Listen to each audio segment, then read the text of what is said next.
Antes do Amanhecer não era só um indie doce e romântico, mas um experimento audacioso de cinema sobre intimidade, tempo e conexão humana fugaz. O que parecia uma noite simples em Viena entre dois estranhos era, na verdade, o resultado de improvisações exaustivas, restrições de tempo brutais e uma produção frágil que quase desmoronou várias vezes. Por trás das confissões sussurradas e olhares roubados, espreitavam atores exaustos, produtores inquietos e um diretor forçando os limites da autenticidade sem roteiro.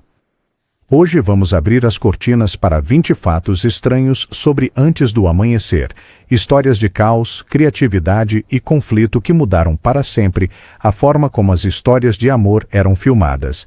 E espere até ouvir o fato bônus, um segredo que reformula a trilogia inteira. Fique ligado e vamos mergulhar. 1. O roteiro estava mal finalizado. A maioria dos filmes geralmente começa com um roteiro fechado. Antes do Amanhecer começou apenas com um esboço. Richard Linklater coescreveu com King Crimson, mas deixaram grandes sessões abertas, pensadas para improvisação. O resultado? Ethan Hawke e Julie Delpy frequentemente entravam em cenas com apenas um esboço. Eles tinham que inventar conversas na hora, ajustando a linguagem e o ritmo até que parecesse natural. A equipe ficava inquieta porque as tomadas se estendiam com variações infinitas. O que o público não sabia é que essa falta de estrutura quase descarrilou a produção. O diretor de fotografia, Lee Daniel, temia que as filmagens se arrastassem sem fim. No entanto, isso deu ao filme seu pulso, as conversas cruas e investigativas que pareciam vida real. Não era perfeição roteirizada, era caos controlado. E esse caos se tornou a magia do filme. 2. Os atores reescreveram metade dos seus diálogos. Hawke e Delpy não eram apenas atores, eles se tornaram corroteiristas sem crédito. Linklater os encorajou a moldar o diálogo para que ele refletisse suas personalidades. Eles debateram falas, discutiram a formulação e se recusaram a dizer palavras que soassem falsas. Delpy até inseriu suas próprias críticas políticas e feministas na voz de Celine, enquanto Hawke se inclinou ao cinismo de Jesse. O que o público ouviu não foi o roteiro de Linklater. Era uma negociação viva entre o cineasta e os atores. Linklater mais tarde admitiu: eles puseram tanto de si que deixou de ser meu.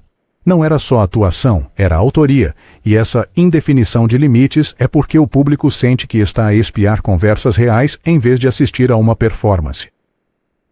3. Viena. Quase não aconteceu. Não. Viena parece atemporal em Antes do Amanhecer, mas a produção quase perdeu a cidade. Inicialmente, a Comissão de Cinema Austríaca estava hesitante em aprovar autorizações para 2 americanos e uma pequena equipe circular com câmeras. A cidade temia a interrupção durante a alta temporada turística. Linklater se desdobrou, oferecendo equipamento mínimo e prometendo que a filmagem realçaria a beleza de Viena. Mesmo assim, a equipe enfrentava restrições diárias. Muitas vezes, tinham apenas algumas horas para filmar antes de serem retirados.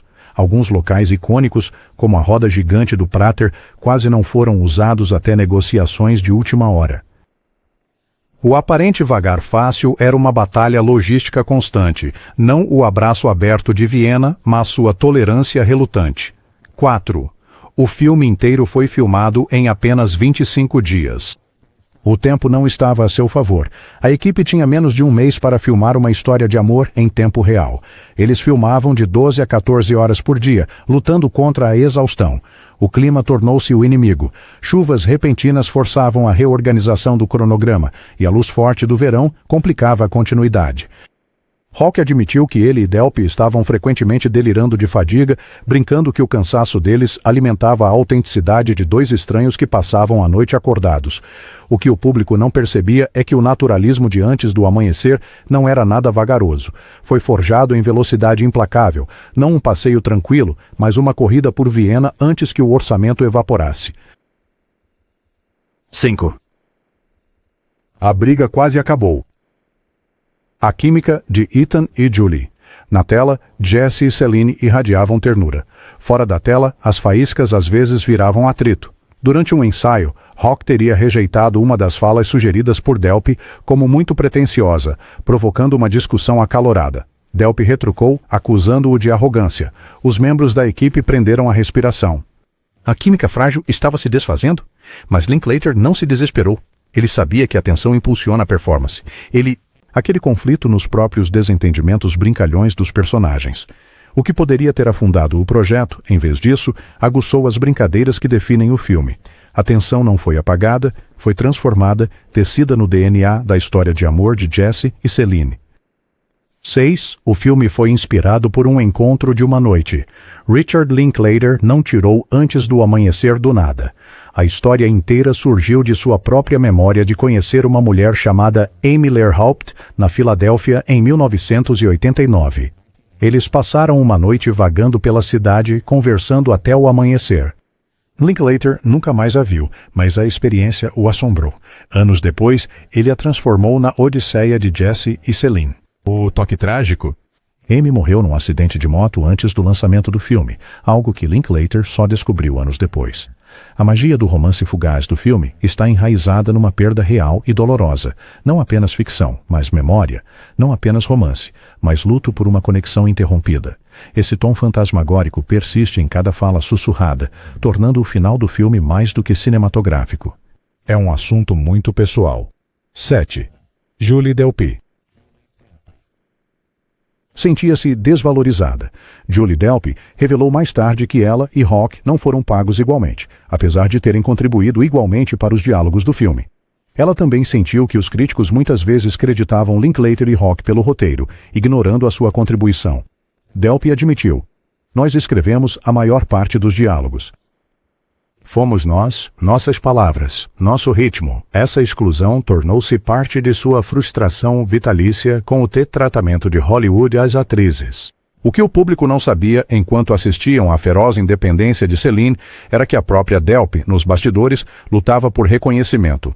O filme não se tratava apenas de igualdade e amor, mas também expunha a desigualdade no meio artístico, um romance terno na tela e uma injustiça silenciosa por trás de tudo. 8. Ethan Hawke tinha acabado de se divorciar. Quando Hawke chegou ao set, ele trazia o coração partido. Seu casamento com a atriz Uma Thurman desmoronava e lutava contra a autodúvida. Mais tarde, ele admitiu que canalizou a vulnerabilidade em Jesse, usando sua dor pessoal para alimentar o cinismo contido do personagem sobre o amor. É por isso que a sua atuação parece crua, porque foi. O que parece a atitude cansada do mundo de Jesse é, em parte, a própria desilusão de Hawke a transparecer. Linklater o encorajou a se aprofundar, dizendo: "As falhas o tornam real, não um ator fingindo ceticismo, mas um homem que questiona a conexão de verdade." A linha tênue entre o colapso pessoal e o romance fictício deu a Jesse sua energia inquieta e investigativa. 9. O som de Viena era tão importante quanto a aparência. A maioria das audiências foca nos visuais, ruas de paralelepípedos, céus crepusculares, neon cintilante. Mas Linklater era obcecado pelo som. Ele queria que a própria Viena parecesse um personagem vivo ao fundo. A equipe gravou infinitas camadas de ruído ambiente, bondes rangendo, sinos de igrejas ecoando, risadas de amantes vindas de cafés. Cenas eram por vezes regravadas simplesmente porque a paisagem sonora não parecia autêntica. O designer de som Thomas Varga mais tarde explicou que o fundo não era preenchimento, era atmosfera. A cidade tinha que respirar. O que parecem pausas vazias na conversa são preenchidas com o pulsar de Viena, não apenas localização, mas voz, não apenas cenário, mas presença. 10. O final quase não aconteceu. O final comovente do filme, no qual Jesse e Celine prometem se encontrar novamente, mas o deixam sem uma resolução clara. Nem sempre foi o plano original. Alguns rascunhos iniciais os mostravam trocando números de telefone ou até mesmo os mostrando se reencontrando meses mais tarde. Linklater resistiu. Ele cria a ambiguidade mais forte que o desfecho. Produtores temiam um público enganado, mas Linklater foi firme. Queria que o público sentisse a incerteza como ele sentia a memória de Amy. Aquela escolha audaciosa conferiu ao filme um peso mítico, não um final feliz, mas um que assombra, e é por isso que as pessoas continuam voltando. A equipe era pequena e exausta. Ao contrário das comédias românticas de estúdio com equipes enormes, Antes do Amanhecer operava com uma equipe mínima. Menos de 30 pessoas trabalhavam no set, muitas vezes acumulando funções. Assistentes de câmera carregavam luzes e até Linklater transportava equipamentos entre os locais. O tamanho pequeno criava intimidade, mas também As longas noites de verão deixavam todos exaustos, e os ânimos se exaltavam ocasionalmente. Rock mais tarde brincou que a equipe estava tão sem sono quanto Jesse e Celine. O que parecia um passeio sem esforço era, na verdade, uma operação que dependia de um fio, não a força de Hollywood, mas sim cinema de guerrilha, não o conforto, mas a sobrevivência. Essa fragilidade é o que torna o filme tão vivo. Foi feito por pessoas que estavam no limite. 12. Linklater recusou a cobertura convencional. Diretores de Hollywood costumam filmar vários ângulos, planos diferentes e takes de segurança. Linklater fazia o contrário. Ele insistia em takes longos e sem cortes, às vezes com 11 minutos. Isso aterrorizava a equipe. Um erro de fala tinha que recomeçar. Delpy e Hawk tinham que memorizar enormes trechos de diálogo e entregá-los sem falhas enquanto caminhavam, gesticulavam, mantendo o personagem. O cinegrafista Lee Daniel usou uma Steadicam para capturar o ritmo do seu vagar. O público não sabia que um erro destruiria horas de trabalho, não repetição segura, mas precisão cirúrgica. O risco valeu a pena. As conversas fluidas do filme parecem ininterruptas porque realmente foram. 13. Filmagens noturnas. Quase exauriu o elenco. Como o filme se desenrola ao longo de uma noite inteira, a maioria das cenas foi filmada à noite. Isso resultou em horários de sono invertidos e uma fadiga brutal. Rock confessou que por vezes esquecia em que dia estava. Delpy recordou-se de beber café sem fim entre as cenas para se manter acordada, o que por vezes a deixava agitada e com o pavio curto. Membros da equipe arrastaram equipamentos pelas ruas de Viena até o amanhecer, apenas para conseguir algumas horas de sono antes de começar de novo. O cansaço se infiltrou no filme, fazendo com que o delírio sonhador de Jesse e Celine parecesse autêntico, não atores fingindo estar cansados, mas duas pessoas genuinamente exaustas, assim como seus personagens. 14. A cena da igreja foi um feliz acidente. Uma das sequências mais impactantes do filme é Jesse e Celine entrando numa igreja mal iluminada, conversando em voz baixa sobre a mortalidade e a fé. Mas esta cena não foi planejada. Durante a busca por locações, Linklater encontrou a igreja aberta tarde da noite. Ele improvisou, filmando a conversa entre Hawk e Delpy com iluminação mínima. O cenário cru e despreparado deu ao diálogo uma quietude fantasmagórica. A equipe depois admitiu que a acústica com eco quase arruinou o áudio, mas Linklater insistiu que ficasse. O que o público não sabia é que este momento inesquecível não estava no roteiro.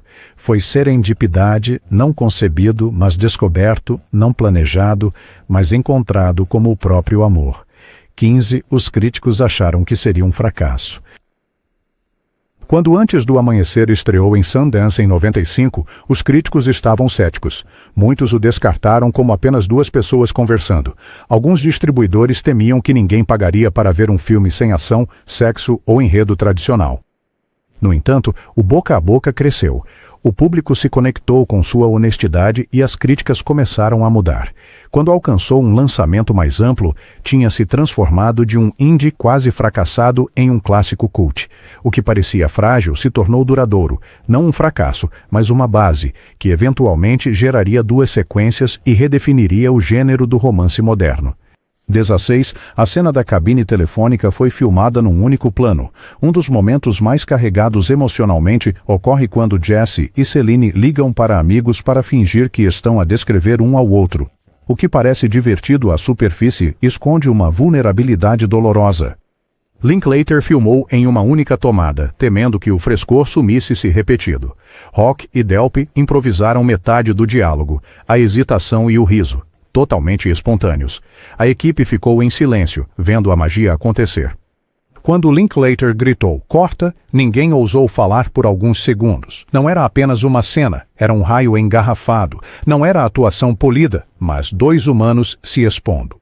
Essa frágil autenticidade faz com que o momento perdure muito depois dos créditos. 17. Julie Delpy compôs a música para a trilogia. Poucos fãs perceberam que Delpy não era apenas Celine na tela, ela também era uma compositora. Embora a música dela não tenha sido usada em Antes do Amanhecer, ela depois contribuiu com canções para Antes do Pôr do Sol. Mas mesmo durante as filmagens de 95, ela frequentemente tocava violão entre as cenas, preenchendo as noites de Viena com melodias melancólicas. Hawk mais tarde admitiu que essas performances improvisadas influenciaram a fascinação de Jesse por ela. A trilha sonora oculta de Antes do Amanhecer era a própria música de Delpy, ecoando em salas de ensaio e pausas tranquilas. Não apenas uma atriz, mas uma compositora sem créditos moldando a alma da trilogia. O vagão do trem era um cenário. Meio que a sequência inicial do trem parece que foi filmada em um trem austríaco em movimento. Na realidade, a produção não podia filmar muito em viagem. Em vez disso, estacionaram um vagão real e usaram projeção traseira e tremores sutis de câmera para simular movimento. Os passageiros no fundo eram figurantes instruídos a parecer entediados. A ilusão é tão perfeita que a maioria do público nunca a questionou. O que parece a parte mais simples do filme foi uma das suas proezas técnicas mais difíceis. Não um realismo natural, mas um truque de ilusionismo para manter a ilusão de acaso. 19. Richard Linklater. Os produtores de Studio for Silence queriam uma trilha sonora maior, alegando que o público precisava de música para as longas pausas. Linklater resistiu. Ele acreditava que o silêncio era tão importante quanto o diálogo, que as pausas, os sons da cidade, as respirações entre as palavras tinham seu próprio peso. Ele confrontou executivos que temiam que os espectadores ficassem inquietos. No final, Linklater venceu e a trilha sonora permaneceu esparsa, assombrosa e natural. Essa decisão deu ao filme sua textura única, fazendo a plateia se inclinar em vez de se desligar. Não grandes orquestrações, mas o silêncio humano. Não manipulação, mas a confiança na intimidade. 20. A trilogia nunca foi planejada. O público hoje vê Antes do Amanhecer como o primeiro ato de uma grande épica de 3 partes, mas em 1995 não havia planos para sequências. Linklater achava que a história só viveria na ambiguidade.